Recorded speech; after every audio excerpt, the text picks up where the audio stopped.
Esto es La Entrevista con Raúl Valladares. Los daños provocados por los huracanes Zeta e Iota se asimilan al escenario de un país en guerra, donde la devastación de la población con sus bienes y medios de vida eran el objetivo del torbellino de tragedias que desde el 4 de noviembre dejan más de un centenar de muertos, 3.500.000 personas afectadas y desplazadas, miles de hectáreas de cultivos destruidas y fuertes daños estructurales. Las regiones más golpeadas por las crecidas de los ríos Ulúa y Chamelecón son Santa Bárbara, el Valle de Sula y los departamentos de Lloro, Atlántida y Colón, el motor que concentra gran parte de la producción agrícola, ganadera e industrial del país, además de la aislada región de La Mosquitia en Gracias a Dios. Para una lectura en blanco y negro del estado de la nación, tras el paso de los huracanes y la presencia de COVID-19, la Comisión Económica para América Latina, CEPAL, prepara un informe de daños que entregará al gobierno para que formule peticiones de préstamos ante los organismos financieros internacionales. De forma preliminar, las pérdidas ocasionadas se estiman en unos 250.000 millones de lempiras, cuantía que equivale al presupuesto general de 2020. Bien se prevé que 860.000 personas pierdan sus empleos y otros 7 millones caigan bajo el umbral de la pobreza, pues a sus consecuencias se suman el terrible impacto de la pandemia de COVID-19. Autoridades de los municipios afectados, gobierno central y las empresas a cargo de las labores de reconstrucción han alertado que la labor por delante es monumental y para ello es necesario actitudes de unidad y esfuerzo conjunto a nivel nacional. Estimaciones recientes del Foro Social para la Deuda Externa de Honduras, FOSDE, muestran que solo el efecto combinado de los huracanes ha provocado un retroceso de 22 años al país, con un impacto humano y económico amplio y brutal. Por parte del Banco Central de Honduras, las proyecciones para 2020 del Producto Interno Bruto muestran una caída de 7 a 8% debido a la pandemia, aunque economistas independientes predicen hasta un 10% al cierre de este año, algo así como 250.000 millones de lempiras. El impacto del segundo fenómeno natural obligó a cientos de miles de personas en el Valle de Sula a evacuar áreas ya anegadas, duplicando la población albergada o temporalmente refugiada sin las condiciones adecuadas. El impacto de las inundaciones y la saturación de los suelos siguen provocando estragos en la agricultura y ganadería mayor y menor. Hay miles de hectáreas perdidas de banano, maíz, frijol, arroz, cítricos y hortalizas. La ganadería sufrió fuertes daños, especialmente en los pastos que se preparaban para alimentar los animales. Los departamentos con más desplazados antes del impacto de Iota son Cortés, Lloro y Choluteca. Economistas y líderes políticos y sociales resaltan que es importante reformular el presupuesto general de 2021 y el impacto que tendrán el endeudamiento como las tareas de rehabilitación nacional.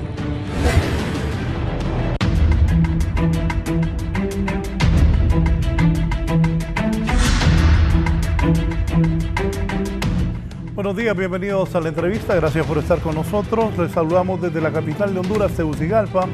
Hoy es viernes 27 de noviembre. Recuerde, si en algún momento va a salir, nos puede sintonizar también por Radio Visión Honduras en la 90.1 en Tegucigalpa, 90.9 en San Pedro Sula, en la 105.5 en el litoral atlántico de la ciudad Puerto La Ceiba, en la 93.5 en La Paz, Comayagua y Coatepeque, el corredor central del país, y en la cálida Choluteca en la 90.3. Gracias por estar con nosotros. Ha dejado muerte, destrucción, ETA. Ayer transmitíamos, Copeco reporta que por todos estos desastres naturales en el año son casi 100 las personas que habrían perecido.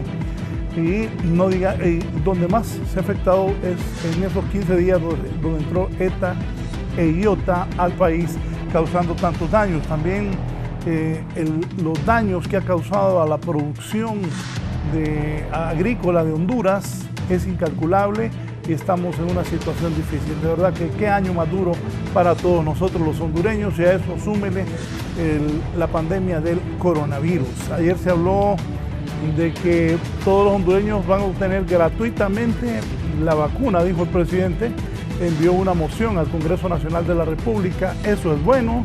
Y eso es lo que debe hacer un gobierno, ayudarle al pueblo para poder conseguir esa vacuna. Dios primero, esas vacunas sean las correctas. Mucha gente tiene temor, pero entiendo que los científicos del mundo están trabajando de la mejor manera para que sean efectivas. Hoy tengo dos distinguidos invitados. Está el jefe de alerta temprana de la Comisión Permanente de Contingencias del país, de COPECO, don Juan José Reyes. Buenos días.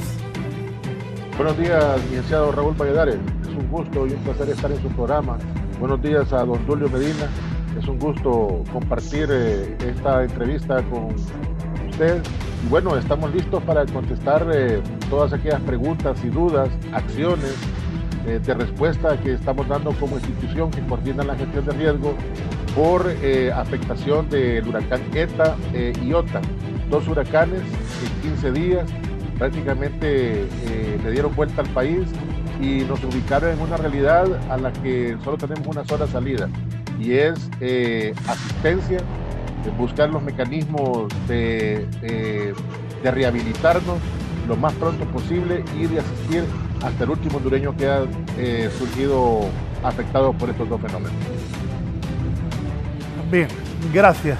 Don Tulio Medina, el presidente del programa, también está aquí para que nos hable de la situación en el campo y lo que ha dejado este daño que ha hecho al país estas dos tormentas o huracanes, como usted los quiera llamar, pero que destruyó gran parte de Honduras. Don Tulio Medina, bienvenido. Gracias por estar con nosotros en la entrevista. Un gusto acompañarlos a ustedes para que la población en general se dé cuenta de los clamores que hay en el sector agrícola. Un saludo allá a usted, licenciado, a la gente de su equipo técnico, a don José Reyes, que está al frente de la información de cómo se proyecta lo que es el sistema de meteorología, y eso pues es bueno para que nosotros estemos alerta a lo que pueda acontecer en el país durante estos fenómenos que nadie está preparado para recibir este tipo de ataques naturales, pero sin embargo estamos cada quien en lo que nos corresponde, y eso pues lo enfrentaremos con mucho honor y con mucha responsabilidad para poder ofertar a la gente y generar el alimento de la canasta básica, que es lo que más necesita nuestra población. Los voy a ir combinando para que manejemos los dos temas. Actualización de datos en las zonas de alto riesgo, por favor, Juan José. Sí, bueno, el último dato que tenemos es el que se le hizo el corte de información a las 4 de la mañana. Aún continuamos con 224,000 personas incomunicadas. Esto nos preocupa porque vamos a tener esa línea fuerte de rehabilitar todas aquellas trochas, carreteras, para que las comunidades tengan esa comunicación importante y puedan asegurar el suministro de víveres.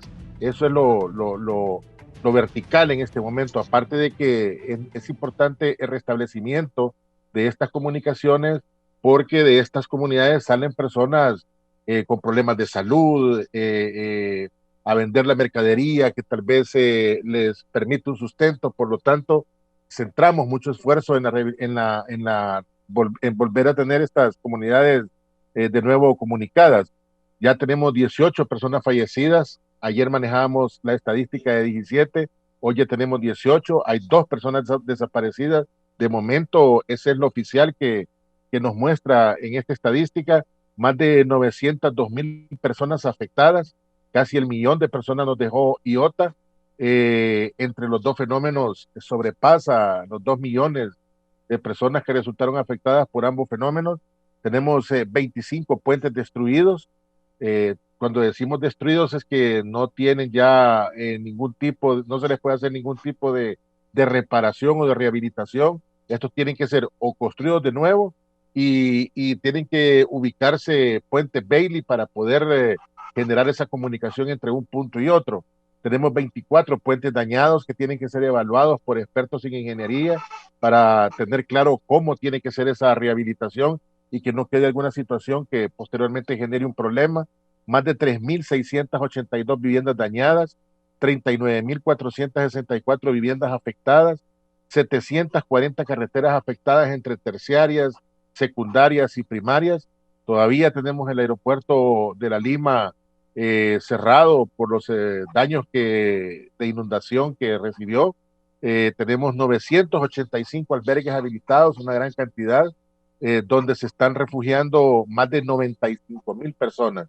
A estas 95,000 personas hay que asistirlas todos los días con los insumos necesarios de alimentación, de higiene. Lo mencionaba en la introducción del programa el licenciado Raúl, nos preocupa mucho la proliferación de casos de COVID, especialmente en el Valle de Sula. Por eso es importante ese suministro que está haciendo Copeco de materiales de bioseguridad para que cada persona que se encuentre en los albergues tenga su mascarilla y uso de gel.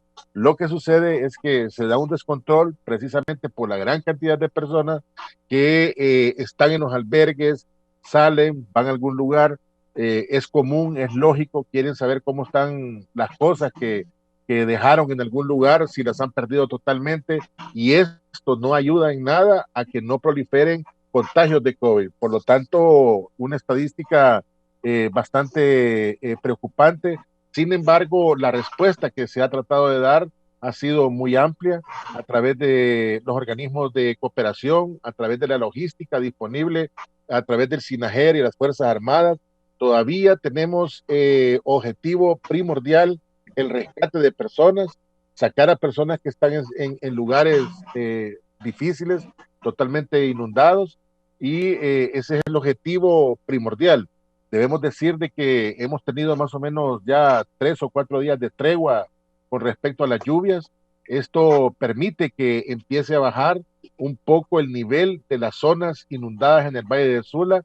Sin embargo, todavía se necesita más tiempo para poder observar cómo estas aguas empiezan a drenar ya en un porcentaje importante, y esperamos que cuando esas condiciones se estén dando de drenaje de las aguas en zonas inundables, pues ahí también iremos viendo otra realidad.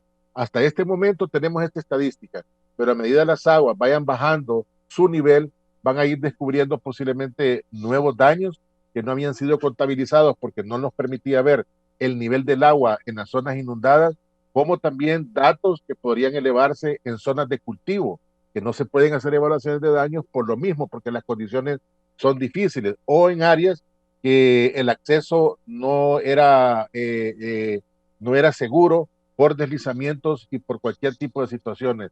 Es una carrera contra tiempo, licenciado, porque ya estamos entrando al mes de diciembre y aquí hay que tener claridad en un escenario, y es que la próxima temporada de lluvia comenzaría en el mes de mayo. O sea que tenemos enero, febrero, marzo y abril, 4 meses para poder asistir a la población lo más pronto posible y de la manera más amplia, y prepararnos también para la próxima temporada de lluvia que estaría ingresando en el mes de mayo del próximo año. Por lo tanto, es una carrera contra el tiempo. Sin embargo, todo el aparato gubernamental, desde el punto de vista logístico y de asistencia, está volcado en la atención de esta emergencia. Me dijo comunicada. 224,000 personas incomunicadas. Esto se refleja más en el departamento de Colón, Cortés, Santa Bárbara, la esquina occidental, Copán, Cotepeque y Lempira. Ahí es donde se concentran la mayor cantidad de comunidades, producto de que muchas de ellas se llegaba por carreteras terciarias, han desaparecido, han sido cortadas o están interrumpidas por deslizamientos severos. Sin embargo, el tener un inventario del recurso en maquinaria que podemos tener en las zonas, eso nos permite movilizar equipo lo más rápido y lo más cercanamente posible para que se puedan hacer labores de rehabilitación. Por lo tanto, si las condiciones meteorológicas nos van permitiendo, esa cifra de personas incomunicadas podría ir disminuyendo a medida que vayamos abriendo los mismos pasos o pasos diferentes por la magnitud de la afectación, que en algunas zonas se perdieron prácticamente las trochas carreteras. Ya no son carreteras terciarias, sino que de herradura, porque no se puede entrar ni con vehículos con tracciones dobles por la severidad de las situaciones que dejó tanta precipitación. Más de 1.200 milímetros en 2 fenómenos fueron los que se percibieron en 15 días en varios sectores del país. Sí. Bien, voy con don Dulio Medina, presidente del programa. ¿Cuál es la situación de los productores? Ya Juan José Reyes nos ha dado un panorama. 224,000 personas incomunicadas, 24 puentes dañados, 25 puentes destruidos, 2 millones de afectados. Los últimos 18 muertos, ¿verdad? En las últimas horas. Así es, teníamos 17 el día de ayer, pero ya tenemos 18 fallecidos y se concentran en los departamentos de Ocotepeque, Intibucá, Lempira y una persona en el departamento de Francisco Morazán, como el departamento de Cortés. Ahí se concentran desgraciadamente estos 18 fallecimientos, que en ambos fenómenos, licenciado, ETA y OTA, llegamos al centenar de fallecidos. Sí, son 3.682 viviendas dañadas, 740 carreteras afectadas, el aeropuerto sigue inundado, 200, el de San Pedro Sula, o el de salida de La Lima, el Vieda Morales, 285 albergues que tienen a 95.000 personas que, como lo decía Juan José, los tienen que atender con comida, dormida, ropa para protegerse y aparte cuidarse del coronavirus. Sí la tenemos difícil. Don Dulio y su gente de los productores del país, ¿cómo están? Nosotros como sector productor, nosotros tenemos una proyección que, valga Dios, el invierno había sido bastante bondadoso y eso pues nos hizo proyectar una proyección de cosecha de 8 millones de quintales. De esos 8 millones de quintales apenas tenemos ubicados para comercializar 1.360.000 quintales. De ese 1.360.000 quintales está ubicado en la agroindustria de harina. Antes participaba la agroindustria balanceado, pero como hoy con el Tratado de Libre Comercio ellos tienen el beneficio de importar cero arancel y eso pues les permite a ellos pues no interesarles participar en los convenios. Cuando nosotros tenemos significación de ese mercado, nos quedamos con un margen demasiado alto de el 90% de ubicar la producción. Este resto de maíz que queda, va para el mercado informal y queda en subsistencia y hay un porcentaje bien bajo que compra en Lima, pero no es tan grande, tal vez sea unos 40-50.000 quintales por temporada.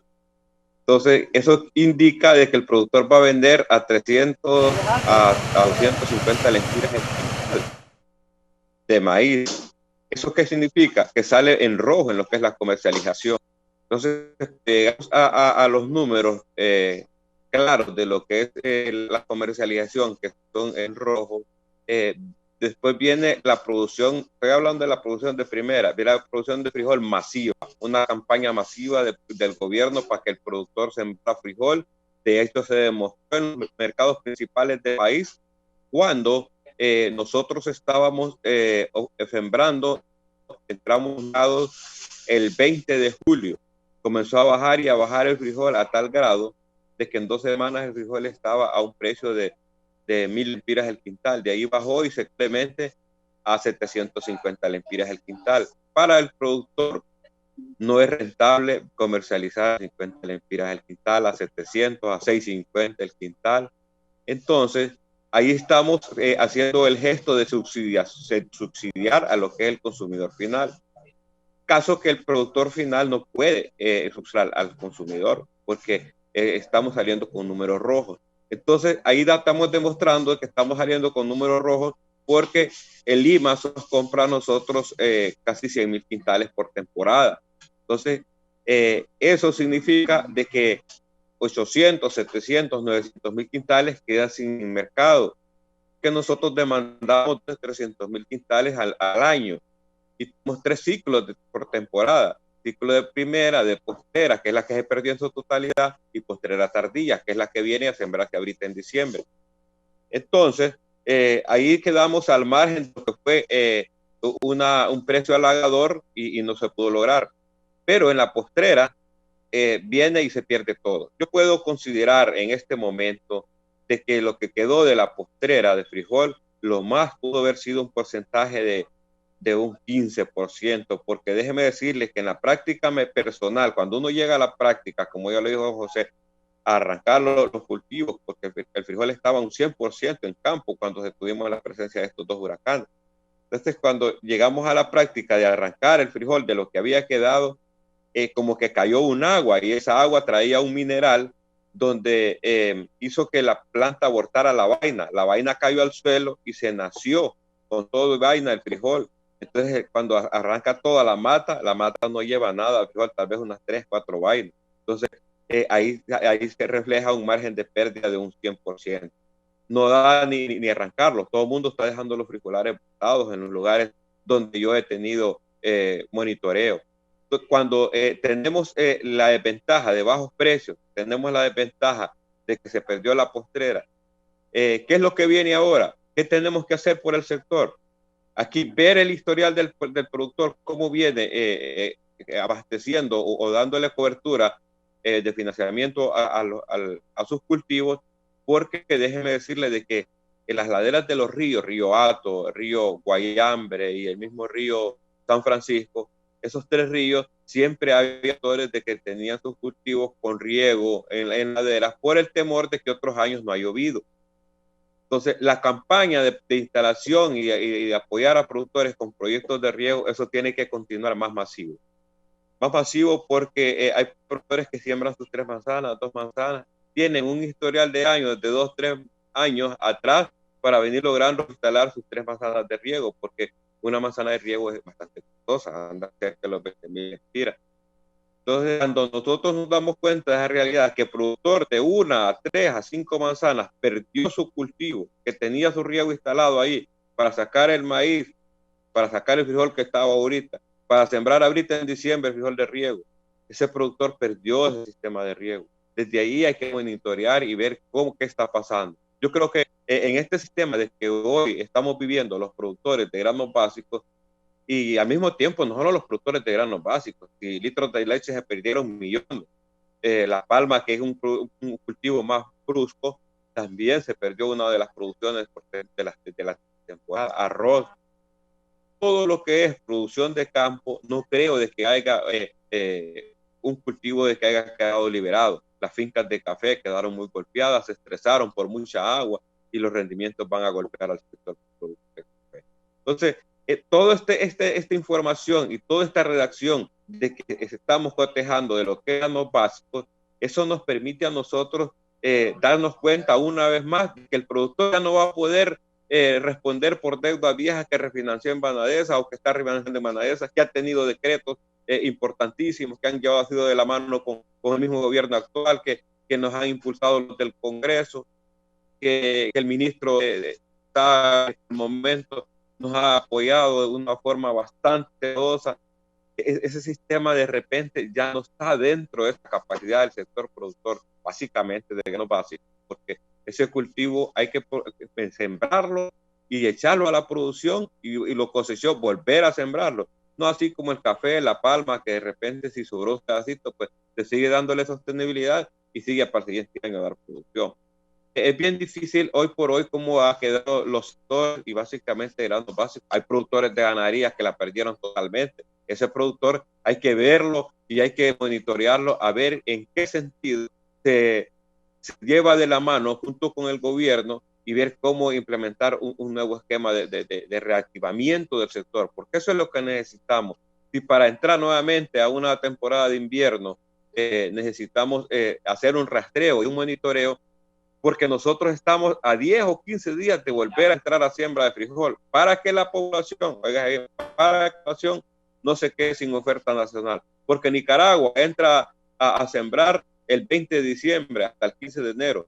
Va a tener frijol Nicaragua del 20 de marzo en adelante. Entonces, nosotros como país y como productores, como personas que estamos en el sector, muy responsablemente le pedimos al gobierno que se una a nosotros y que veamos cuáles son las debilidades y qué es lo que hay que contrarrestar de inmediato, porque no podemos nosotros estarnos clamoreando lo que fueron las pérdidas y ver qué hace el gobierno por nosotros. Nosotros lo que estamos poniendo ya ¿cuál es el problema?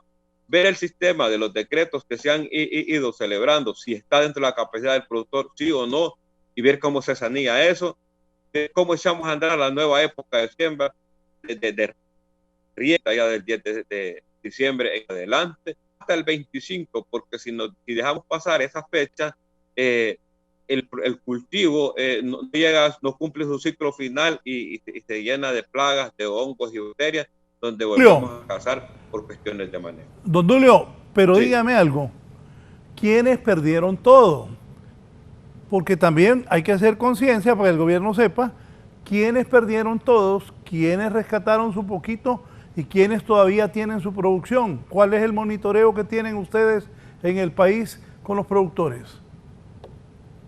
Ok, nosotros cuando vino la presencia del primer huracán, ya de maíz se había elevado un 60%, 62%. Cuando nosotros perdemos en el maíz, lo más que se pierde en el maíz es un 20%, lo más.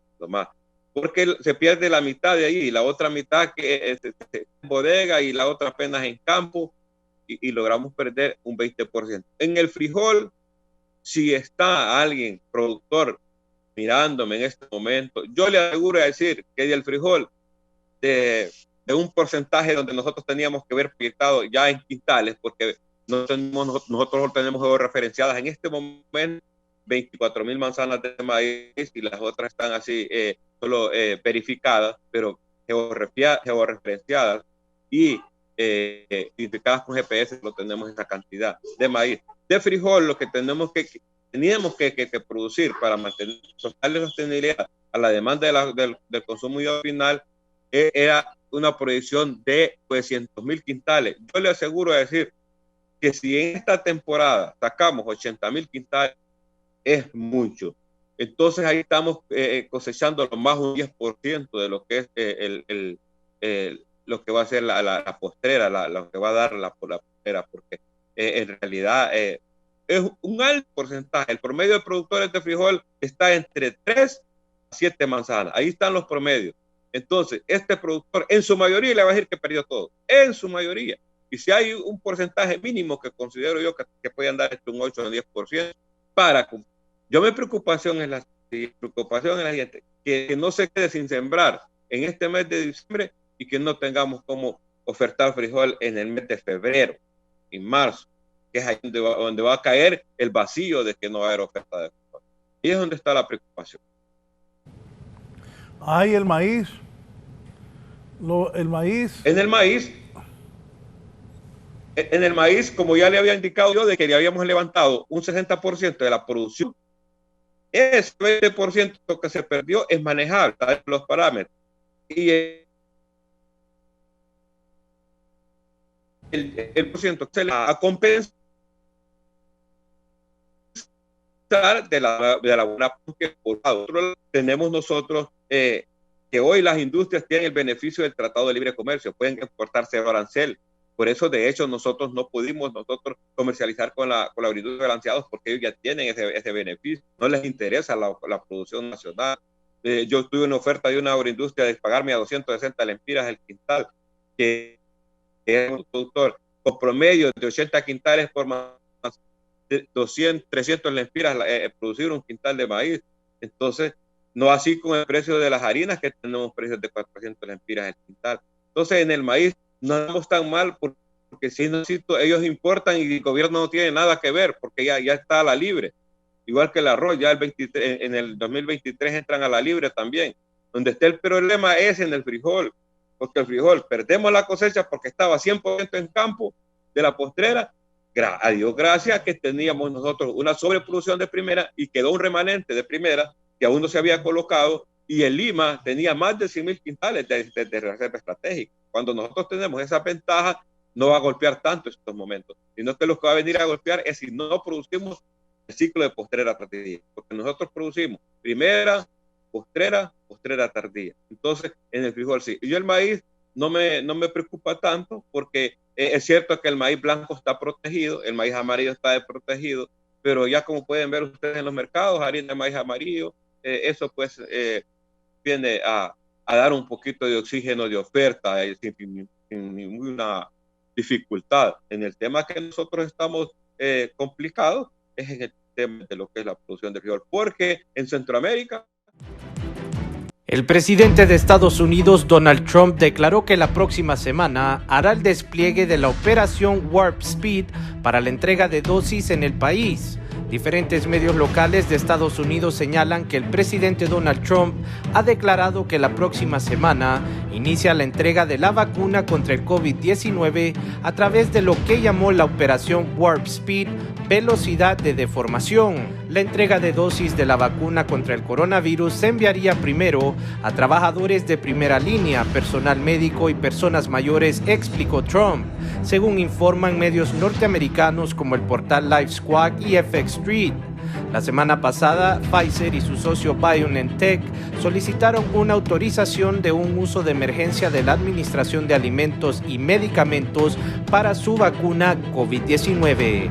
Para 11 Noticias, Raúl Valladares.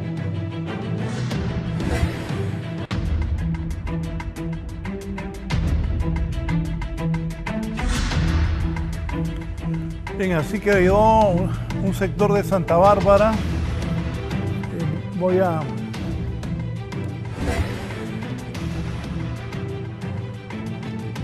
Ahí está cuando estaban las casas. Abajo cuando ya no hay nada. Juan José, qué bueno que avisaron a tiempo esta gente, que hizo caso a la gente. Todavía ayer reportábamos temprano que la gente en Choloma no se quería salir, pero qué bien que esta gente en Santa Bárbara se salió. ¿Cuál es la situación en Santa Bárbara donde hubo esos derrumbes, específicamente en la foto que tenemos en pantalla, Juan José? Bueno, mire, la realidad de la zona es que se pierde una comunidad. Definitivamente la magnitud del deslizamiento es prácticamente devastador. Esa es una zona que definitivamente no se puede permitir que vuelvan a rehabilitar viviendas cercanas a cierto perímetro a lo largo del deslizamiento. Este es un deslizamiento producto de la saturación que el suelo desarrolló en estos últimos 30 días de lluvia, más lo que venía percibiendo durante una temporada que fue muy activa con respecto a la cantidad de precipitación diaria. Por lo tanto, así como esa zona, podrían estar muchas otras más. Por eso es que nosotros mencionamos que en esta tregua meteorológica, que no hemos tenido fuertes precipitaciones en estos últimos 5 días, cualquier cantidad de lluvia, ya sea 3, 4, 5 milímetros, puede ser el detonante para que se den deslizamientos de esa naturaleza. Por lo tanto, ahí el llamado a que se evacuara fue efectivo, como también en muchos otros lugares. Sin embargo, esas zonas definitivamente tienen que ser identificadas, mapeadas, para que ahí posteriormente se desarrolle un bosque, se desarrolle algo que genere ambiente, pero para construcción de viviendas son de esos y muchos otros lugares más que van a ir surgiendo a medida vayamos presentando los informes donde definitivamente no se puede construir. Y por ahí podría entrar en ese mismo rango muchos sectores del Valle de Sula, en donde definitivamente son lugares propensos y vulnerables a deslizamientos, a inundaciones. Por lo tanto, el mapa de vulnerabilidad definitivamente va a cambiar. Hay que desarrollar un nuevo mapa identificando estas zonas para que no se permita construir por mandato de los gobiernos municipales y por mandato de la gestión de riesgo. ¿Cómo se dieron cuenta de que eso podía pasar? Porque ayer alguien decía, el problema es que aquí tenemos que monitorear los huracanes con el Centro de Huracanes de Miami o con lo que nos viene de Nicaragua. ¿Cómo hizo Copeco para darse cuenta de eso y poder avisar y sacar a la gente a tiempo? Bueno, mire, nosotros desde que trabajamos la gestión de riesgo hemos tenido una línea de comunicación en función a la educación y es decirle a las personas que pueden identificar posibles amenazas locales con una simple observancia. Si yo vivo en una zona proclive a deslizamientos y observo que el terreno se está fisurando, que alrededor de mi vivienda hay caída de rocas o se vienen pequeños taludes de tierra, pues yo debo de dar parte a las autoridades, que ahí está pasando algo que está generando inestabilidad. Por lo general, de esa manera es que nos damos cuenta de la gran mayoría de deslizamientos que se dan en el país, porque la persona avisa de acuerdo a lo que nosotros les hemos mostrado como observancia a sus alrededores. Sin embargo, los últimos mapas que han sido desarrollados con respecto a vulnerabilidad de deslizamientos prácticamente abarcan todo el territorio nacional y Santa Bárbara no es la excepción. Toda la esquina occidental está proclive a deslizamientos. Por lo tanto, cuando teníamos niveles de saturación casi a un 95%, hicimos énfasis que las personas vigilaran sus entornos, especialmente en la esquina occidental, desde Santa Bárbara hasta el departamento de Lempira. Y eso ha ayudado mucho a que a tiempo podamos hacer evacuaciones y que identifiquemos estos puntos. Sin embargo, licenciado, todo Latinoamérica utiliza la página de la NOAA, del Centro Nacional de Estados Unidos, para monitorear huracanes, tormentas tropicales, depresiones. Y yo escuché a los colegas y amigos del ICIT mencionar sobre la dependencia en el tema sísmico del Instituto Nicaragüense de Estudios Territoriales. Convenios centroamericanos, hay convenios regionales donde la información que generan los países debe de estar a disposición de la región para hacer análisis desde el punto de vista geológico. Así es que, así como en Nicaragua nos permite utilizar la información que se publica en el Instituto Nicaragüense de Estudios Territoriales, la información que nosotros también podemos generar a través de estaciones de monitoreo sísmico también les puede servir a ellos. Y ese es el intercambio de información que nos permite tomar decisiones. Definitivamente tenemos que tener herramientas más dependientes a nuestro país. Ese es algo que lo tenemos muy claro, pero son convenios internacionales en donde la información que pueda generar algún país pueda servirle a otro, siempre y cuando el objetivo sea evitar que se pierdan vidas. ¿Qué ha pasado? ¿Cómo están? ¿Qué está haciendo Copeco, los bomberos, los cuerpos de socorro? ¿Cuántos albergues hay? ¿Cuál es la situación de La Lima, que estaban negadas en los primeros días luego del huracán? Sí, bueno, tenemos más de 35,000 personas, prácticamente al 100%, 24/7, trabajando en mecanismos de asistencia humanitaria, en mecanismos de limpieza. Todo el recurso humano de protección civil está trabajando, ayudando a las comunidades, a las zonas, a las personas que están en ese procedimiento de limpieza, a retirar escombros, ir buscando ese desalojo de toda la situación que dejaron estos dos fenómenos. Todavía seguimos haciendo vuelos aéreos, llevando asistencia humanitaria, porque hay lugares donde no se puede ingresar por tierra. Bien, hemos desplazado asistencia al sector de La Mosquitia a través de transporte marítimo. Es un sinfín de situaciones que estamos trabajando, y en los albergues tratamos de que haya toda la disponibilidad que se requiera para que las personas se sientan lo más a gusto posible. De hecho, tenemos en los albergues de La Lima una distribución de agua potable muy importante para evitar que se tenga que utilizar aguas contaminadas. Eso es prácticamente inmediato. Esta condición de inundación que generaron estos dos fenómenos no solamente nos está dejando el problema de la proliferación de casos COVID, también el estancamiento de agua genera proliferación de dengue por criaderos de zancudos, enfermedades diarreicas, enfermedades en la piel. Por lo tanto, el Ministerio de Salud tiene que extender su recurso humano para poder llegar a estos albergues y poder suministrar elementos que ayuden a evitar el contagio de esta y de otras enfermedades, leptospirosis. Así es que el trabajo es muy amplio, muy amplio. Aquí tenemos las estadísticas de todo lo que se está haciendo. Bomberos, Cruz Roja, organizaciones comunitarias, se pueden habilitar más albergues, vuelos de reconocimiento de zonas que fueron totalmente devastadas, aseguramiento de viviendas para que no se vaya a proliferar una situación social no manejable, porque muchas de estas viviendas quedaron solas y hay personas que llegan a aprovecharse de lo poco que quedó para llevárselo a otro lugar. Entonces, son coordinaciones que estamos haciendo con la policía, con las Fuerzas Armadas. Todo Sinajer está prácticamente volcado en atender la emergencia. Lo único pues que es bastante difícil, porque la cantidad de área afectada no solamente se concentra en el sector de La Lima, también en Colón. Ahí hay áreas todavía inundadas, hay personas albergadas en Olancho, en El Paraíso, en la zona sur. Y la verdad que quisiéramos volvernos, multiplicarnos aún más, pero la magnitud de la situación, cuando ya lo vemos fríamente, nos permite visualizar un escenario que prácticamente es de afectación a los 18 departamentos. Sí, don Dulio Medina, presidente Prograno, lo que usted me ha relatado, pues me da esperanza de que no le fue tan mal a la gente de Prograno, que hay una buena esperanza. Sí, claro, porque lo cierto es de que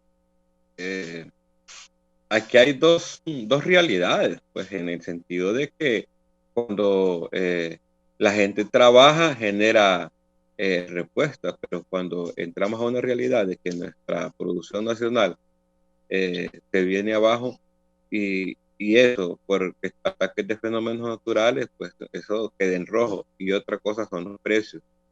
De la información que de repente ayuda un poco son los márgenes de rendimiento en el tema de maíz. Recordemos que venimos de un año completamente seco, el 2019, donde los cultivos nuestros se perdieron un 100%. Pues. Entonces, lo que ha venido a restablecer este año actual es a medio recuperar un poco de lo que pasó el año pasado en tema de pérdida. Si nosotros nos ponemos a registrar números, estos fenómenos que dieron en este momento, pues nos vuelven a hundir. Recordemos de que las utilidades de maíz son al filo de la navaja. En una manzana de maíz, los márgenes de utilidad pueden andar si gana, entre 6.000 hasta 12.000 lempiras, pues cuando se gana. Cuando se dan esas cosas así, y luego ahí cerquita viene una pérdida, pues lo deja sin oxígeno financiero al productor. Cuando tenemos ya en vísperas una siembra de que hay esa opción, de repente sí es una noticia halagadora, ¿verdad?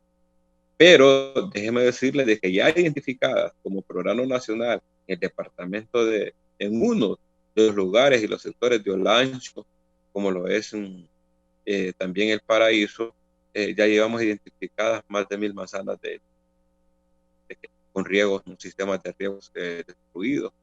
Entonces, para volver a echar a andar estos sistemas de riego, ya el productor ya no tiene recursos económicos para poder instalar el perriego y al mismo tiempo ponerlo a producir en su unidad productiva para que oferte este producto en los próximos meses de febrero, que eso ahí va a ser donde se va a dar el problema de lo que va a ser la oferta nacional.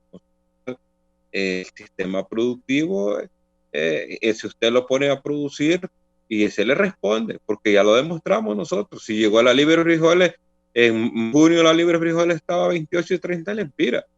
Y cuando llegó a la producción nacional el 20 de julio, pues ahí comenzó a bajar y ya vino a compensar lo que fue una oferta de lo que es la canasta, uno de los principales productos de la canasta básica.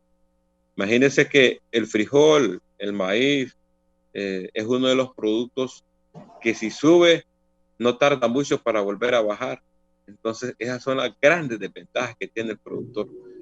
Yo creo que hay que trabajar mucho en eso, en la estabilidad del precio, porque los insumos no suben ni bajan. Los insumos si suben se quedan arriba. Entonces al productor se le hace costoso producir. Le incrementan los costos cuando produce y el producto bajó y no logró el precio de que le podía llevar a un margen de sacar costos de inversión más utilidades. Es bien complicada la situación del sector de granos básicos, básicamente, porque está en un rubro donde el producto es oferta y demanda. Cuando tenemos demanda de frijol, se viene abajo el mercado. Y los mercados de promedio desde el 2014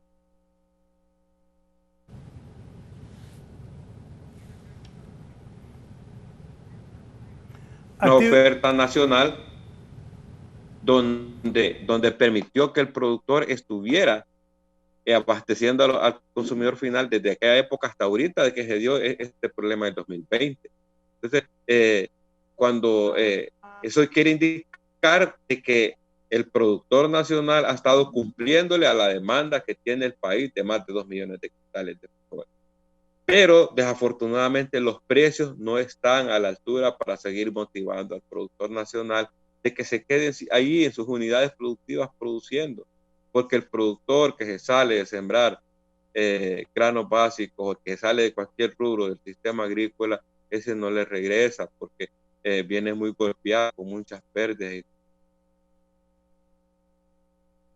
Vamos a estar en las urbanas para prestar para que sea sujeto de crédito una persona que venga a invertir al campo, porque ya las garantías están que estaban disponibles en el rural, y ya esas garantías están hipotecadas en Banadesa. Es otro tema, que Banadesa no tiene presidente, que es sujeta de préstamo en Banadesa y no puede pagar al Banadesa porque sus garantías están ahí. Banadesa no tiene presidente nombrado aún. Entonces eso ya lo nombró el Congreso Nacional. A la gente hay que darle salida. El que quiera pagar al banco, hay que volverlo a reactivar ese banco, hay que reactivar. Don Tulio, Don Tulio, ¿sí? Eso de Banadesa, Dígame. El otro día un alto funcionario del gobierno me dijo que eso está en proceso de liquidación más bien. Ojo con eso, Banadesa. Bueno, pero ok, mire, si nosotros representamos más del 72% de nuestro territorio nacional altamente agrícola, es decir, de que uno de los sectores más vistos con buenos ojos tiene que ser el sector agrícola. Si vienen ahí con otras fuentes financieras estatales, ningún país del mundo que sea agrícola puede tener una atención al sector, una fuente de financiamiento. Todos los países del mundo que son agrícolas tienen su fuente financiera estatal. Ahí vienen con otras fuentes financieras, pero consideran central de riesgo. Esto hay que sanarlo desde raíz. A mí no me importa que cierren Banadesa. Yo no estoy reclamando el banco como tal. Yo lo que estoy reclamando es que Banadesa, quítenle ese nombre y pónganle otro, pero que haya una fuente financiera que pueda atender al sector. Hoy por hoy se nos han generado 3 problemas.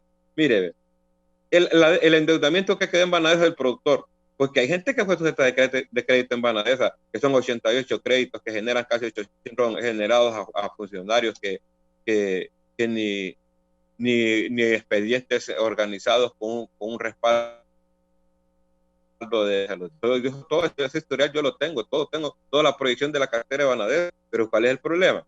Que los 11.600 productores de 1 a 100.000 empiras que fueron sujetos de crédito en Banadesa tienen sus garantías ahí, y los 3.000 productores que fueron sujetos de crédito de Banadesa de 100.000 a 500.000 empiras tienen sus garantías ahí, pero hay un montón de gente que sacó el dinero, más de 3 millones de Banadesa, que no lo contempla la ley de Banadesa.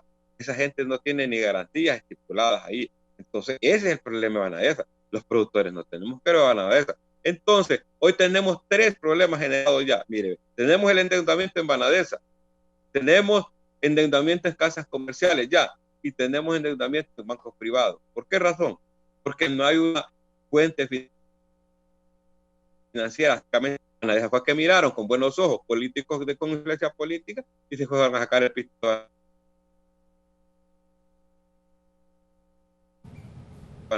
Banadesa, y el puede pedirle a un funcionario de Banadesa que le dé un crédito, una garantía sólida. Todo productor tiene su crédito ahí.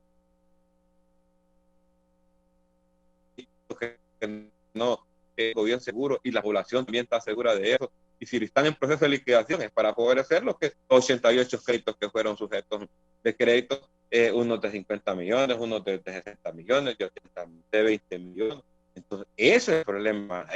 Pero si Banadesa tuviera 800 millones que realmente fueron otorgados en el 2016 al 2017, Banadesa no tuviera problemas, estuviera atendiendo a la gente. Entonces, cuando nosotros tenemos esos desafíos, nosotros tenemos que despertar una fuente donde realmente atienda al sector, porque el sector está altamente hundido en una injusticia donde primero lo señalaron de que teníamos que ir a Banadesa, y después cuando tenía realidad en las manos como representantes del sector, que no éramos los productores que teníamos que ir a Banadesa, después dijeron que habían 8,000 créditos, 8,000, casi más de 7,000 expedientes extraviados. Todas esas cosas que uno las vive, las sabe, las tiene en documentos, esas cosas pues no se deben de ser en contra de un sector donde realmente hay que hacer un gesto más importante para que todos tengamos una responsabilidad de sacar este país adelante, porque este sector necesita una sola institución financiera, que las partes, las oficinas principales de Banadesa las utilicen para una fuente financiera estatal, para que realmente el sector tenga donde ir a gestionar y solicitar sus créditos, y que la injerencia política desaparezca de ahí, porque todo lo que usted puede ver donde ha participado la injerencia política, eso pues nos ha contaminado tanto, donde solo se registra pérdidas y números rojos. Entonces, si las cosas se llevan por un buen camino, donde permita de que el crédito determinado va para una finca que corresponde, eso pues permitirá de que el sector productor seguirá vivo en nuestro territorio nacional. De lo contrario, cada día más se va a ir saliendo la gente que aún nos hemos quedado ahí porque ya no va a ser rentable, en el sentido de que los ataques de fenómenos naturales pues nos han dejado al margen de muchos logros y oportunidades que puedan tener las próximas generaciones que vengan. ¿Qué está pasando con el aeropuerto de San Pedro Sula? Se habla que para mediados de diciembre se estaría ya utilizando de nuevo. ¿Es cierto o no, Juan José? ¿Y qué hay de esos 24 puentes dañados, 25 destruidos? El puente Saopín de la Ceiba, me dice la gente, ¿cuándo será repuesto? Juan José. Bueno, mire, con respecto al aeropuerto de La Lima, debemos de tener la claridad de que las leyes de aeronáutica solicitan condiciones 100% de los aeropuertos que no pongan en riesgo ningún vuelo, tanto de llegada como de salida. Por lo tanto, la limpieza debe de ser total en sus áreas de atención a los viajeros. Deben de tener toda la tecnología disponible para extender tickets, para hacer conexiones, y esto requiere un espacio de tiempo significativo, porque no solamente barrer y trapear, hay que retirar escombros que no vayan a ser contaminantes para las personas que lleguen al aeropuerto, y eso hablando de las instalaciones. La pista tiene que tener una limpieza especial. Sobre la pista no puede quedar ni una fracción de piedra, ni una fracción metálica, ni una fracción que pueda poner en peligro el aterrizaje o el despegue de una aeronave. Por lo tanto, es importante y pedimos la comprensión, pero los aeropuertos deben de ser habilitados una vez se llegue al 100% de las medidas que Aeronáutica solicita para los aeropuertos. Así es que hay que darles el tiempo necesario, porque estamos hablando de que cada vuelo y cada llegada y despegue son muchas vidas. Por lo tanto, debemos de esperar ese espacio de tiempo. El dar ese espacio de tiempo significa que cuando se vuelva a rehabilitar el aeropuerto, pues tendrá todas las condiciones de seguridad que los grandes aeropuertos internacionales en el mundo se exige que deben de proporcionar a las personas que los utilizan. Con respecto a los puentes, son una gran cantidad de puentes que no pueden ser rehabilitados. Muchos de ellos, sus daños son severos, y el rehabilitar significaría un gasto de recursos que no es rentable, porque el daño ha sido prácticamente en sus cabezales, en sus laterales, y eso no se puede rehabilitar para que posteriormente muestre daños que puedan poner en peligro la vida de las personas que los van a utilizar. Sí, se está haciendo la coordinación a través de Casa del Gobierno para adquirir 10 puentes Bailey que vengan a volver a tener esa conexión, especialmente en sectores importantes como para la producción y para el suministro de la cadena alimenticia. Mire, por ejemplo, el puente de Saopín son 270 metros de longitud lo que tiene este puente. No es un Bailey la solución. Ahí es de volverlo a construir, porque los daños son prácticamente al 80% de la estructura. De momento lo que se está haciendo en el sector del puente de Saupín es habilitar un paso por la parte baja del río para que pueda haber algún tráfico de vehículos, pero esto también lleva un riesgo y debemos de buscar una vigilancia porque un frente frío o una condición de lluvia que afecte el sector puede incrementar el nivel del río y eso tenemos que estarlo vigilando, pero ahí no es un Bailey el que va a solventar el problema, ahí es una reconstrucción total del puente.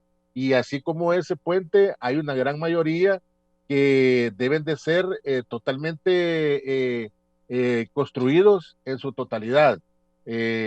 Sí, sabemos que hay una carrera contratiempo, precisamente esa es la celeridad que estamos tratando de que se dé para poder rehabilitar estos puntos. Y también tenemos que trabajar esa rehabilitación de algunos puentes, siempre y cuando no tengamos otras amenazas meteorológicas que nos boten lo poco que tal vez hemos vuelto a rehabilitar. Tenemos que tener ese cuidado. Por lo tanto, se está trabajando fuertemente en ese sentido, y no solamente en el aspecto de los puentes, sino que en las trochas carreteras. Hay cualquier cantidad de kilómetros colapsadas totalmente que no se puede rehabilitar. Hay que abrir nuevos pasos, nuevas brechas y posiblemente sean nuevas rutas las que nos lleven a ciertas comunidades en el interior del país. Tenemos sectores en el departamento de Lloro, en el departamento de Colón, en el departamento de Atlántida, Cortés, en el departamento de Dalí, donde la severidad del daño fue muy amplio y se centralizó en la infraestructura, en las vías de comunicación, agua y saneamiento. Hay muchas tuberías de agua potable que colapsaron. Por eso ha sido importante que se hayan distribuido más de 100,000 galones de agua, más de 150,543 bolsas de agua purificada en el sector del Valle de Sula, más de 111,000 galones en otros sectores. Se está instalando una planta potabilizadora para agua potable en el sector de La Lima. Hay necesidades básicas que tenemos que trabajar inmediatamente, que son la salud, la limpieza, la rehabilitación de las carreteras para el suministro de alimentos. Por lo tanto, son tantas cosas, licenciado, que se tienen que hacer, pero ahí se centra la verticalidad y ahí es donde nosotros hemos tratado de priorizar que todos los esfuerzos del Estado vayan en función de estas acciones.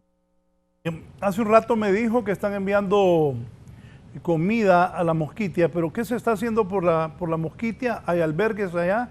Se me viene la imagen que pasé hace unos días de varias casas destruidas en la Mosquitia.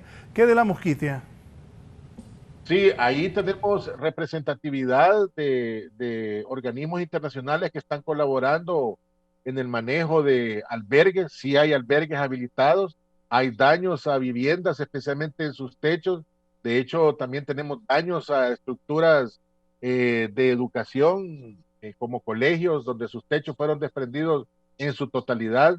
Sin embargo, ahí en la Mosquitia tenemos una organización de cooperantes, GOAL, que gestionó incluso la llegada de un barco de la Armada inglesa, donde llevó un suministro muy importante de agua, de alimentos y de asistencia a los albergues, y eso ha venido a ayudar grandemente en los esfuerzos que son bastante difíciles generarlos desde Puerto Lempira, porque a veces no hay condiciones para vuelos, el mar no permite la navegación.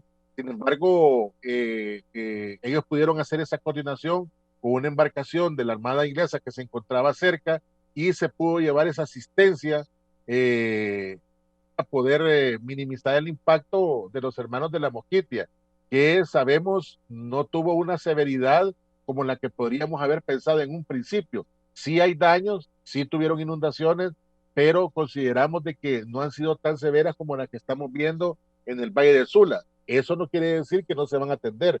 Claro que deben de ser atendidas, pero ahí tenemos los recursos de organismos que nos están apoyando, como también en el Valle de Sula, la Cruz Roja, tenemos la red humanitaria volcada totalmente, identificando sus áreas de influencia, y ahí pues buscarán los mecanismos logísticos para llevar asistencia en agua, en alimentos, en raciones, en limpieza de viviendas, en la manutención de albergues, en buscar restablecer los medios de vida, en asistencia médica para evitar proliferación de otro tipo de enfermedades. Así es que si yo le enseñara el informe de situación de daños y de acciones, es interminable, son más de 10 páginas las que tenemos plasmadas, todas las acciones que estamos haciendo. Sin embargo, sabemos que la población se desespera, es una carrera contra tiempo, pero estamos centrados en labores de limpieza, en el restablecimiento de las trochas carreteras y en labores de poder llevar salud a las personas que están en albergues y en las zonas más afectadas. Sí, la distribución de los alimentos, ¿cómo se hace? ¿Cómo se coordina? Para las zonas más alejadas y las más dañadas, ¿cuáles son? Vía helicóptero, licenciado. Hay zonas que no se puede llegar vía terrestre porque todavía no hay pasos. Se está utilizando todavía la vía aérea a través de la Fuerza Aérea Hondureña, y en otros sectores se tiene que buscar algún mecanismo de cómo llegar. Incluso hay vehículos que llegan hasta cierto punto y después de ese punto se lleva la asistencia en bestias cargada con el recurso humano de las mismas comunidades. Es bien complejo. Sin embargo, este es un trabajo de asistencia humanitaria que ya tenía un protocolo y las acciones bien establecidas de cómo hacerlo y se están utilizando. Y esperamos que en el menor tiempo posible podamos llegar a todos esos lugares. Yo creo que a estas alturas no hay un punto donde no hayamos llegado ya con alimentos, con agua, con asistencia, y también hemos hecho sustracción de personas que tienen algún padecimiento de enfermedades que requerían ser trasladadas a hospitales inmediatamente. Lo hemos hecho a través de helicópteros, lo hemos hecho a través de vehículos, de cooperantes, de las Fuerzas Armadas. En estos últimos 10 días ha sido bien complejo, pero hemos tratado de minimizar y de atender aquellos lugares donde es más aguda la situación que generaron estos dos fenómenos. Don Tulio, ¿qué tanto les ha afectado? Hay calles, carreteras primarias, secundarias, terciarias dañadas, 24 puentes dañados, 25 puentes destruidos. A ustedes los productores, ¿cómo les ha afectado esto? Bueno, en realidad la situación de la red vial está bien complicada, pues, porque si bien es cierto, el maíz y los frijoles se producen en las zonas accesibles, pero recordemos de que la presencia de agua que se dio en nuestro país pues dañó ese tema. Lo que más tenemos problemas nosotros en temas de puentes, en las carreteras terciarias, ¿verdad? Básicamente en la gente que está en la zona de Guangolola, Lloro. Esa gente ahí tiene problemas para evacuar la producción de arroz en las carreteras terciarias. Yo creo que de repente hay que hacer una reconstrucción a nivel de país, porque por hoy a un productor le está costando más sacar en carreta de bueyes que antes los días en trocos, pues, y eso agrandece más, altera más lo que son los costos de producción. Pero esto viene el verano, hay oportunidad. Donde yo sigo siendo hincapié es en el tema de dos cosas importantes que tenemos que enfrentar los hondureños, y como responsabilidad y como representantes de esto, que somos los productores, seguir produciendo. ¿Cómo produciendo? Pues aquí a la gente no creo de que una casa comercial vuelva a dar crédito, no creo de que un banco privado vuelva a dar crédito. Hay que ver cuáles son, identificar las regiones importantes, principales de la producción, en el sentido de lo que es la oferta nacional de frijol. Porque déjeme decirle que para importar un quintal de frijol, como aquel famoso barco que perdió en alta mar, de origen de Etiopía, todo eso tarda un mes. Entonces, todo ese tipo de cosas, cuando la población esté enfrentando esos desafíos, pues van a querer echar mano del productor, y ya no podemos echar mano de un productor en febrero y marzo. Eso es preocupante. Eso es que es desde ya, de reactivar el sector productor de ya, porque como quien dice,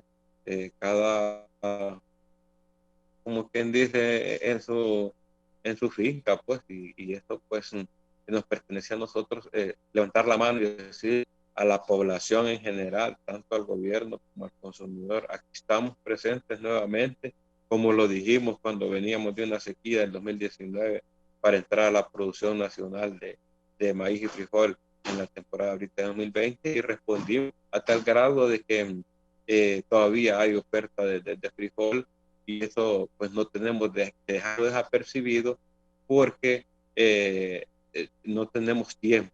Eso tiene que preocuparse tanto las autoridades, los medios de comunicación, que son unos grandes aliados para que sean transmisores de lo que es la realidad que se vive en el campo, y eso pues nos ha ayudado a salir de un montón de desafíos que nos han presentado en el transcurso de este tema de ataques a fenómenos naturales.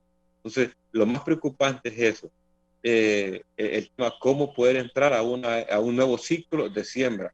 El sector está golpeado, el sector cada día más se hunde, y si bien es cierto que están en la liquidación, que es la buena noticia que me dio usted de Banadesa, pues hay que ver qué acomodo le van a dar al sector productor, que le devuelvan las garantías, y que así como hay gente que se quedó sin pagar esos créditos, altos créditos, pues que le devuelvan las garantías a los productores, y que los productores miran con su garantía a dónde consiguen piso, pues, para hacer al frente de la producción nacional, porque si bien es cierto que ya no hay oportunidad de financiamiento en Banadesa, y que al contrario está en un proceso de liquidación,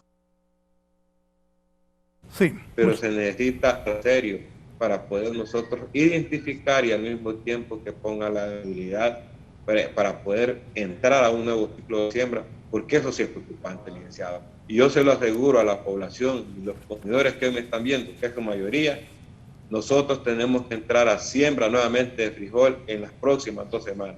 Si no, no vamos a tener oferta de frijol para entre los próximos 2 meses y medio, que es donde se va a presentar el déficit de ese producto básico que es tan importante como lo es el frijol.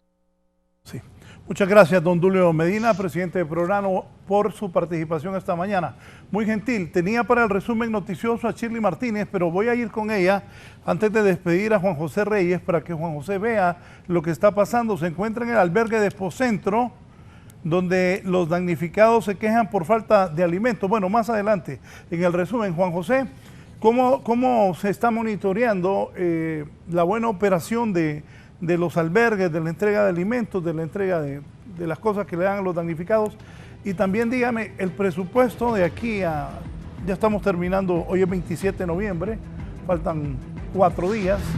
De aquí a diciembre, ¿cómo está el presupuesto de Copeco ante tanta necesidad de los compatriotas?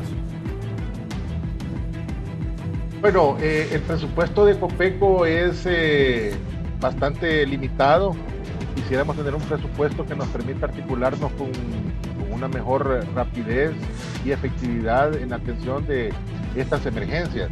Vea que no solamente ha sido ETA y OTA las que afectaron territorio hondureño, sino que toda una temporada de lluvia donde se generaron pequeñas emergencias en prácticamente todo el país, y eso debilita presupuestos de instituciones como Copeco. Sin embargo, nosotros somos el Sistema Nacional de Gestión de Riesgo, donde están todas las instituciones del Estado que ponen a disposición todas sus capacidades para atender a las personas que resulten afectadas por eventos de esta naturaleza. Por lo tanto, la fuerza y el recurso humano está disponible.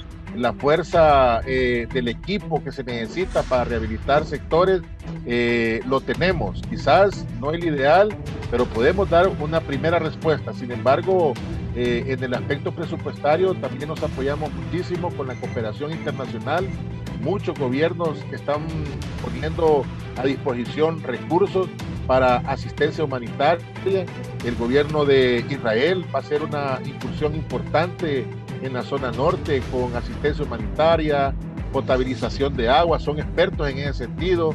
Hemos tenido a los hermanos de la República de Colombia que nos ayudaron con mecanismos de búsqueda y rescate, El Salvador, Guatemala, Estados Unidos a través de las oficinas de USAID. Eso nos apoya muchísimo. Sin embargo, debemos de revisar los presupuestos para determinar qué acciones son las que deben de hacer en el futuro y poder contar con los fondos que nos permitan actuar con mayor rapidez para atender a todas estas personas que se vean afectadas. Y no podemos desconocer que en algunos albergues hay situaciones que se dan producto de la gran cantidad de personas que se encuentran en esos lugares. Sin embargo, nuestras regionales están enfocadas en atención, están haciendo todo lo que se puede para que nadie se quede sin un plato de alimento, para que nadie se quede sin una ración. Sin embargo, esto poco a poco ha ido fluyendo de mejor manera, no como hace 15 días que teníamos situaciones prácticamente descontroladas. A medida que vayamos asumiendo el control de todas estas situaciones, vamos a ir viendo un mejor control de calidad en la asistencia de entrega de suministros que ha sido directamente, no han sido llevados a bodegas y que se mantengan ahí por un tiempo indefinido, no, ha sido entregado prácticamente inmediatamente. Este mecanismo, por ejemplo, en las labores de limpieza, se ha trabajado muchísimo en la entrega de suministros para que la persona o la familia pueda tener lo necesario para hacer esa acción. Recordemos que son más de 150,000 personas las que han resultado afectadas desde ETA para acá y hacer una entrega de suministros y supervisar que alguien no se aproveche de una situación es bastante difícil. Sin embargo, sabemos que tenemos que tener esa calidad de operatividad y pues eso es lo que estamos desarrollando. Y atender donde hay alguna situación que no sea correcta, les pedimos que nos suministren información para poder corregir esas situaciones. Aquí solamente para agregar, licenciado, por ejemplo, en el sector por lo que decía don Tulio, en el sector de Lloro, sobre la carretera que va a Morazán, sobre la carretera que va hacia los sectores de producción de café, ahí hay cualquier cantidad de deslizamientos y de interrupciones en su carretera principal. Se está trabajando en la rehabilitación rápida para que los productores puedan tener los mecanismos de sacar sus producciones y poderlos distribuir en el comercio. Esa es una carrera contratiempo, pero lleva tiempo, lleva logística, lleva un gasto de fondos, ¿verdad? Y son situaciones que las entendemos, que no van a ser resueltas de la noche a la mañana, pero estamos en esa vía. Estamos trabajando coordinadamente, estamos trabajando buscando la mejor calidad de atención que le podamos dar a los hondureños. Sin embargo, estamos observando un drenaje de las aguas del río Ulúa y Chamelecón muy lento. No están drenando con la velocidad que quisiéramos, por lo tanto todavía ver imágenes del Valle del Sula desde la parte desde una visión aérea se ve todavía prácticamente un 80% inundado, y eso restringe y atrasa las labores de asistencia, de limpieza, de rehabilitación de las zonas que han sido afectadas, ¿verdad? Porque es bastante difícil esa gran cantidad de agua que se encuentra estancada en algunos sectores y en otras el correr del río sea un poco más rápido, el drenaje del río sea más rápido, y eso nos limita las acciones de asistencia, licenciado. Juan José Reyes, jefe de alerta temprano de Copeco, también a el presidente Pograno, don Tulio Medina, que ha participado esta mañana en la entrevista. Un rápido resumen informativo.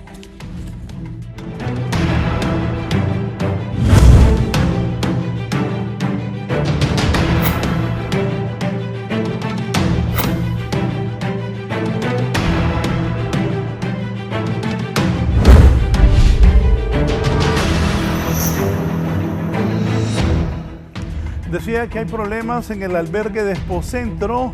¿Qué es lo que está pasando? Shirley, buenos días.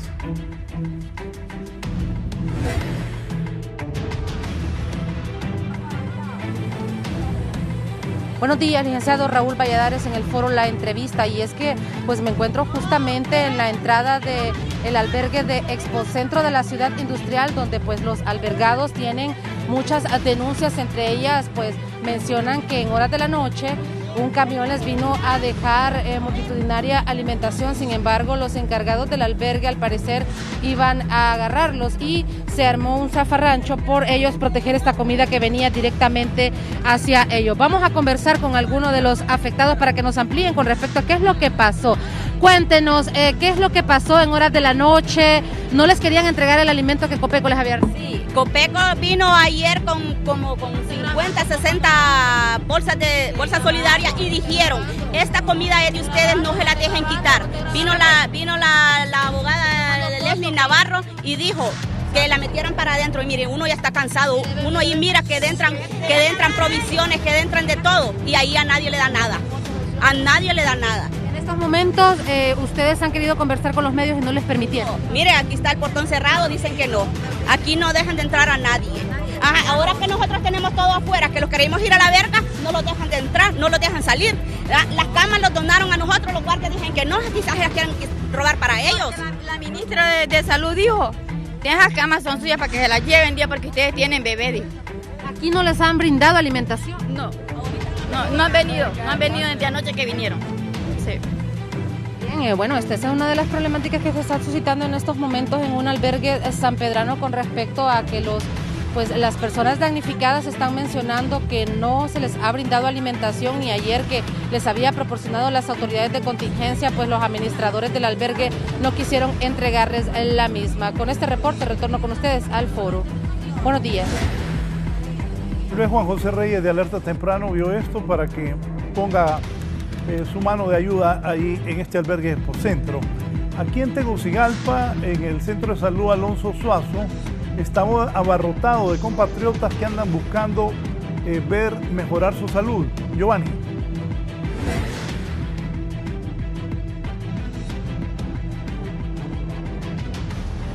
El Centro de Salud Alonso Suazo, muy conocido por cierto, desde horas tempranas de la mañana, pues está muy concurrido.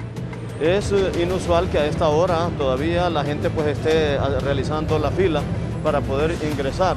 Y es un día viernes en el que pues las personas están acudiendo. Buen día, señora, ¿desde qué hora está aquí? De las 5 de la mañana. ¿Y qué ha pasado? ¿Que no han logrado entrar? Está lenta la fila hoy. No sé qué pasa, pero está lenta. Ya queremos entrar, estamos desesperados ya. ¿Qué problema de salud tiene usted?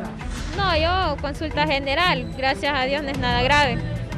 Pero hay mucha gente también que viene con más enfermedades más graves y no le dan mucha prioridad. ¿Tu nombre es? Liliana. Gracias, Liliana. Buen día, señora. ¿Usted desde qué hora está? Desde las 5:30. 5:30. ¿Y qué problema tiene? Bueno, también como dice la muchacha, no es nada grave, pero aquí estamos siempre, ¿verdad? Porque necesitamos también de buscar el médico. Sí, es que por la situación del COVID no hay que descuidarse. Sí, sí. ¿Tu nombre es? Azucena. Gracias, doña Azucena. Y aquí pues la gente está desde tempranas horas. No es usual ver esta fila a estas horas porque antes de las 5 de la mañana ya hay personas esperando recibir atención médica, pero ya a esta hora pues ya es preocupante la fila que se encuentra aquí en el Centro de Salud Alonso Suazo. Bueno, es lo que podemos informar desde este sector. Le repito, no es usual que esta fila a esta hora de la mañana siga aquí en las afueras del Centro de Salud Alonso Suazo, ubicado aquí en Tegucigalpa. Con este informe retorno con usted. Buen día, licenciado. Ahí no había distanciamiento. ¿Se fijaron? No se descuide la gente. El coronavirus sigue infectando compatriotas y sigue matando gente. Bien, y la violencia aquí en Tegucigalpa no para. Anoche asesinaron a un dirigente del Partido Nacional, que me dice Gisela Cali. Gisela, ¿qué pasó? Así es, buen día, licenciado y televidentes de la entrevista. Este hombre perdió la vida cuando desconocidos le infirieron al menos 22 impactos de bala. Se trata de Carlos Orlando Madrid Valladares, de 60 años. Él fue trasladado su cuerpo aquí a la morgue del Ministerio Público. Sin embargo, ahora ya ha sido trasladado por sus familiares hasta su velatorio. Este hecho criminal tuvo lugar en la colonia Israel Norte de Comayagüela. Sí, los dirigentes del Partido Nacional, así como sus familiares, están consternados por este asesinato y hasta ahora no se reporta la captura de ninguna persona por este incidente que lamentablemente le ha costado la vida a Carlos Orlando Madrid Valladares. Por supuesto, en las próximas emisiones de 11 Noticias le estaremos ampliando esta información. De momento, con este contacto informativo, devuelvo con usted al set de la entrevista. Buen día. Buenos días, ampliaremos en el noticiero del mediodía con Isabela Chévez y el orgullo de Salamao Lancho Kelly Olivera. Por cierto, muy emocionada porque está ya en sus ejercicios diarios. Bien, me ha llamado la atención un editorial que llama La Reflexión, que ha publicado esta mañana en Diario La Tribuna el expresidente de la República, el ingeniero Carlos Flores. Dice, ayer fue el Thanksgiving, sin embargo, probablemente muchos, como aquí somos así, no saben o ya no recuerdan que en Honduras, después del bíblico diluvio, se instituyó un día de acción de gracias. Estas fueron las palabras del mandatario de aquel entonces. La nación hondureña ha proclamado el último domingo de octubre como un día de acción de gracias a Dios por una iniciativa de nuestro máximo líder espiritual, Monseñor Óscar Andrés Rodríguez, quien hace un año nos propuso que pudiésemos también los hondureños celebrar una jornada anual de esta naturaleza, para que jamás se nos olvide el bien que nos hizo y que nosotros pudimos hacer, para que nosotros y nuestras familias vayamos considerando el dar gracias como algo especial en nuestra vida individual y familiar, para que podamos educar a los jóvenes, a las jóvenes generaciones en la gratitud, porque dar gracias no es cuestión solo de iglesias, sino de corazones. A partir de entonces y para siempre, este es un día en que inclinamos nuestro rostro en respetuosa reverencia y vaciamos nuestra mente y nuestros corazones de todo otro pensamiento y otros sentimientos para dejar que se exprese únicamente la voz agradecida de nuestro espíritu y en fervorosa oración solemne y limpia lleguen nuestros ruegos a los pies de nuestro Creador. Le damos gracias a Dios por regalarnos la vida y disponer de la misma conforme a su entera voluntad. Gracias a Dios por darnos una patria, una nacionalidad y un suelo donde cobijar nuestra herencia común y apacentar nuestros sueños. Gracias a Dios por permitirnos afrontar con valentía y estoicismo tantos y tantos dramáticos momentos de nuestra historia, sin que nuestros espíritus se quebranten, ni nos falten fuerzas para seguir luchando por la reconstrucción material, por el rearme moral y cívico de nuestra sociedad y por la edificación de una patria más justa, más solidaria y más amable. Gracias a Dios por darnos la sabiduría para escoger todas las cosas buenas y deseables que nos unen como Estado y como pueblo, y para rechazar con madurez y alto sentido de responsabilidad todo lo que no nos pueda dividir, lo que nos pueda distanciar unos de otros y cuánto puede producir entre nosotros la disolución social, la inseguridad y la intranquilidad colectiva. Gracias a Dios por darnos el conocimiento para comprender que somos una nación con muchos problemas que debemos encarar y muchas dificultades que debemos resolver, y que solamente el esfuerzo concertado de todos y una clara visión de lo que somos y de lo que queremos ser puede darnos la voluntad y la firmeza de continuar unidos, solidarios y fuertes, lejos de todo rencor banderizo, apartados de afanes egoístas de grupo y personas y dispuestos a atender la llave de nuestra felicidad y nuestra paz. La tenemos en cada corazón hondureño y en la mente lúcida y serena de cada compatriota. Le damos gracias a Dios porque en medio de nuestras tribulaciones y desastres no nos hemos quedado solos, rumiando nuestro dolor y lamentando nuestras pérdidas.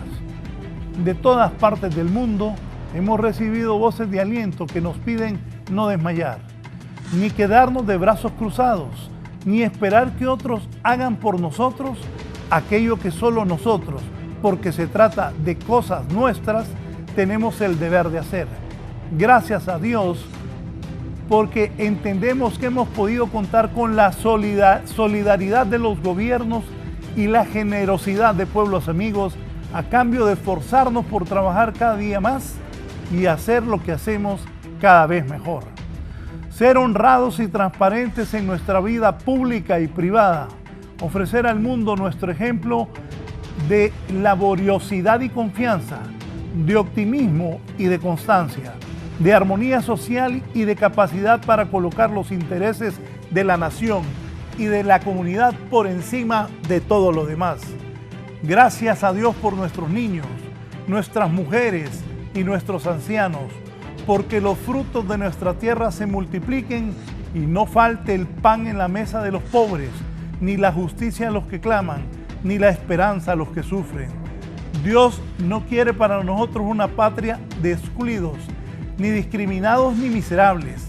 A Él le rogamos misericordia y bendición y la necesaria sabiduría para encontrar las fórmulas que enriquezcan nuestros campos, prosperen nuestras fábricas, se multipliquen los empleos y cada quien, en cada hogar, haciendo lo suyo, se sienta digno de ser hondureño por sus obras y por sus acciones, y de proclamar la dicha de compartir con otros seres humanos las bondades de nuestra tierra. Dios bendiga y ayude a los compatriotas que están en el extranjero y allá trabajan y luchan, sueñan y recuerdan. La patria y sus seres queridos les echan de menos y abren sus brazos a la esperanza de volver a ver y de reunirlos nuevamente en el suelo que los vio nacer. Gracias a Dios, porque siendo imperfectos, buscamos sus caminos y le dedicamos este día de oración y de reflexión, en señal que somos una nación que no renuncia a la esperanza de ser próspera y grande. Como grande es la misericordia de Dios, imploramos y esperamos merecer para llamarnos hijos suyos. Dios conoce el corazón de los hombres y por ello confiamos en que habrá de influir en sus sentimientos y en su forma de pensar para despejar de los cielos de Honduras cualquier nube de tormenta que amenace nuestra paz o mediatice nuestra voluntad de vivir como hermanos y trabajar unidos por el bien común. Gracias a Dios por todas las bendiciones que hemos recibido y las esperamos recibir y las que esperamos recibir. Aceptamos los dones de su misericordia y nos sometemos humildemente a su voluntad. Que su poder reduzca la impotencia a los violentos, oriente a los extraviados e ilumine con sabiduría a los ciegos de espíritu, a los pobres de entendimiento y a los duros de corazón. Dios nos dio una patria para todos. Dios nos ayude a conservarla intacta, soberana, próspera y libre, para bien y felicidad de las generaciones de hoy y de mañana. Por esta patria y este pueblo que confiamos en sus manos, damos este día acción de gracias a Dios. Es el editorial de esta mañana, acción de gracias, que me llamó mucho la atención. Muy buena reflexión la que hace el expresidente Carlos Flores. Gracias a todos por estar con nosotros en Canal 11. Sigan con nuestra programación. Al mediodía estará Kelly e Isabela y todo nuestro equipo de prensa nacional e internacional informando qué ocurre en Honduras y en el mundo. Buenos días, feliz viernes.